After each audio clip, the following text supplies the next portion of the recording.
Alors, une question sur la rupture conventionnelle collective.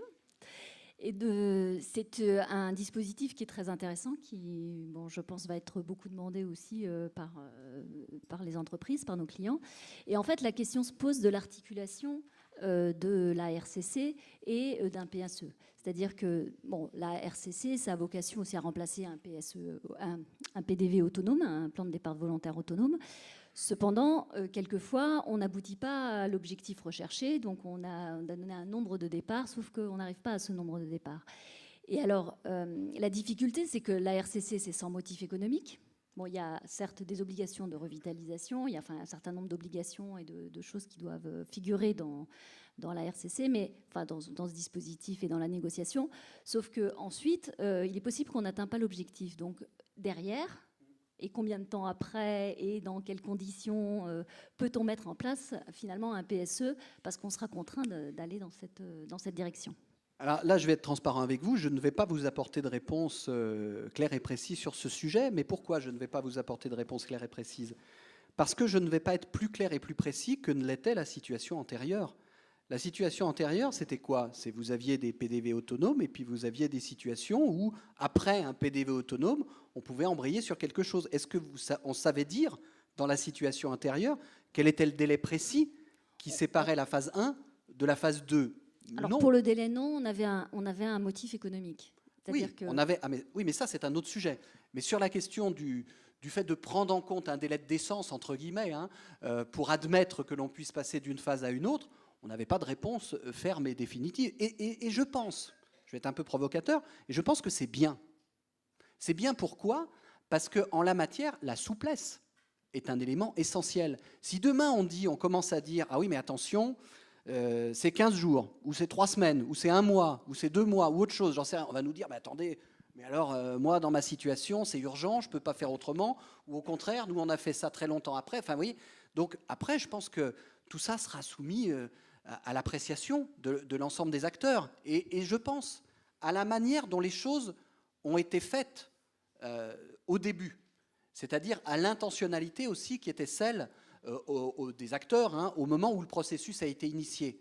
Est-ce qu'au début, quand on est rentré dans le processus, on est rentré de bonne foi dans un processus qui était un processus qui se voulait complètement autonome, et auquel cas on est complètement légitime à dérouler ce processus et à le faire de manière sécurisée, ou est-ce que dès le départ, et là il y a peut-être un problème du coup de détournement, on va se dire les choses, du dispositif, est-ce que dès le départ on est rentré dans le dispositif en sachant très bien qu'on n'en respecterait pas l'esprit? Mais ça, c'est une question d'appréciation, si vous voulez. C'est une question. Parce que l'esprit du dispositif, c'est être un dispositif qui se suffit à lui-même. Si on n'est pas dans un dispositif qui se suffit à lui-même, on est sur autre chose.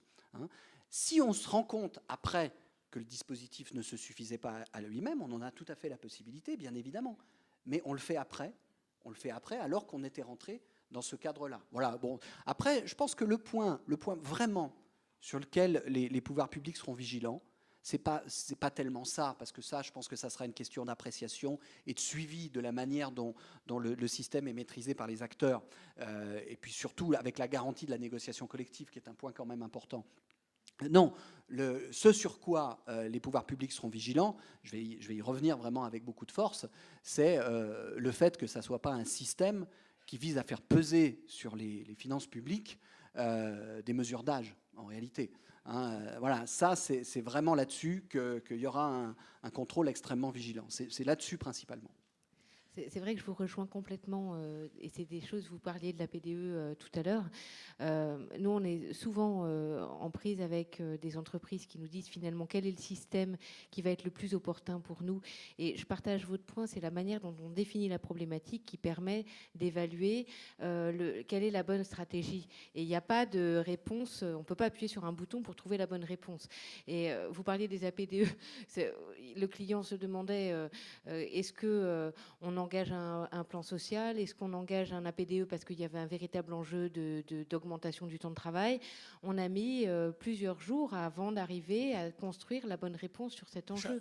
Charlotte, moi, ce qui me si je ne sais pas ce que c'est qu'un APDE, à qui je demande? Un accord de préservation pour le développement de l'emploi, c'est bien ça. Pardon. C'est l'un des 4 accords que j'évoquais tout à l'heure qui s'imposaient au contrat de travail. Tout le monde connaît. Mais ils ont tous compris. Ok. Du coup, mais voilà, on le vit tous les jours et c'est vrai que c'est un véritable enjeu. Et c'est vrai que qu'est-ce qu'on fait de cette liberté? Ça suppose d'être encore plus précis sur la cohérence, le sens de ce qu'on veut faire et d'avoir une bonne stratégie, une bonne visibilité sur la stratégie d'action qu'on veut mettre en place. Mais là aussi, tout l'enjeu, je pense, et là aussi, ça rejoint une préoccupation très, très forte hein, qui est la nôtre, et qui est un peu un de mes dadas aussi, c'est d'essayer de ne pas être, ou d'être le moins possible dans une logique de case, et d'être sur quelque chose qui soit le plus souple possible. Une boîte à outils qui se veut la plus souple possible et la plus modulable, adaptable possible. Et on essaye de sortir le plus possible d'une logique de case consistant à dire ah oui mais c'est la case 1, la case 2 ou la case 3 et comme par hasard ma situation c'est la situation 4 voilà, qui rentre pas dans les cases quoi. Donc vraiment une approche la plus souple possible, la plus modulaire possible pour trouver les bonnes réponses comme vous venez de le dire. Mais avec une nuance, enfin sur l'aspect conseil, c'est qu'il faut anticiper le plus possible tous les cas de figure. Parce que si on a beaucoup d'outils, voilà, d'un dispositif aller à l'autre, il faut bien avoir anticipé dès le départ dans la communication, dans la durée des négociations, dans la mobilisation des salariés qui seront peut-être pas très mobiles et peut-être pas très volontaires, etc. Ça suppose Encore plus de préparation. Et on articule bien les enjeux orga.